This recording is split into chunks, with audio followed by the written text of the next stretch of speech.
തിരുവനന്തപുരത്ത് നിന്നുള്ള ആഭ്യന്തര സർവീസ് വിമാനങ്ങൾ വൈകുന്നു. രാവിലെ 6:25 പുറപ്പെടേണ്ട വിമാനങ്ങൾ 4 മണിക്കൂർ കഴിഞ്ഞിട്ടും പുറപ്പെട്ടിട്ടില്ല.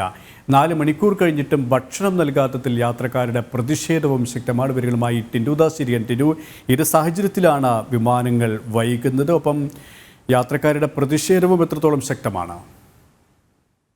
KP തിരുവനന്തപുരത്ത് നിന്നുള്ള ആഭ്യന്തര വിമാന സർവീസുകളാണ് വൈകുന്നത്. രാവിലെ 6:25 പുറപ്പെടേണ്ട വിമാനങ്ങൾ 4 മണിക്കൂർ കഴിഞ്ഞിട്ടും പുറപ്പെട്ടിട്ടില്ല. ഈ ഒരു സാഹചര്യത്തിൽ യാത്രക്കാർക്ക് ഭക്ഷണം പോലും നൽകിയിട്ടില്ല എന്നാണ് ആരോപണം. ഇത് ചൂണ്ടിക്കാട്ടിയാണ് യാത്രക്കാർ ഇത് എയർപോർട്ടിൽ പ്രതിഷേധിക്കുന്നത് എന്നാണ് നമുക്ക് മനസ്സിലാക്കാൻ സാധിക്കുന്നത്. മോശം കാലാവസ്ഥയാണ്, അന്തരീക്ഷത്തിലെ മോശം കാലാവസ്ഥയാണ് ഇത്തരത്തിൽ ഫ്ലൈറ്റുകൾ വൈകാൻ കാരണമെന്നാണ് ഈ എയർപോർട്ട് അതോറിറ്റികൾ അറിയിക്കുന്നത്.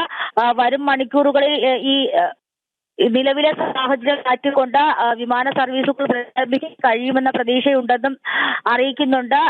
ഈ ചുഴലിക്കാറ്റിന്റെ പശ്ചാത്തലവും അതുപോലെ തന്നെ കേരളത്തിലെ മോശം കാലാവസ്ഥയും കാരണമാണ് ഫ്ലൈറ്റുകൾ വൈകാൻ കാരണമെന്നാണ് നിലവിൽ ലഭിക്കുന്ന വിവരം. എന്തായാലും രാവിലെ 6:25 പുറപ്പെടേണ്ട വിമാനങ്ങൾ 4 മണിക്കൂർ കഴിഞ്ഞിട്ടും പുറപ്പെട്ടിട്ടില്ല. ഏറ്റവും പ്രധാനപ്പെട്ട വിഷയം എന്ന് പറയുന്നത് ഭക്ഷണം ലഭിക്കാത്തതിലാണ് യാത്രക്കാർ പ്രതിഷേധിക്കുന്നത് എന്നാണ് നമുക്ക് മനസ്സിലാക്കാൻ സാധിക്കുന്നത്. KP ടിൻഡുദാസ് ആണ് വിവരങ്ങൾ നൽകിയത്.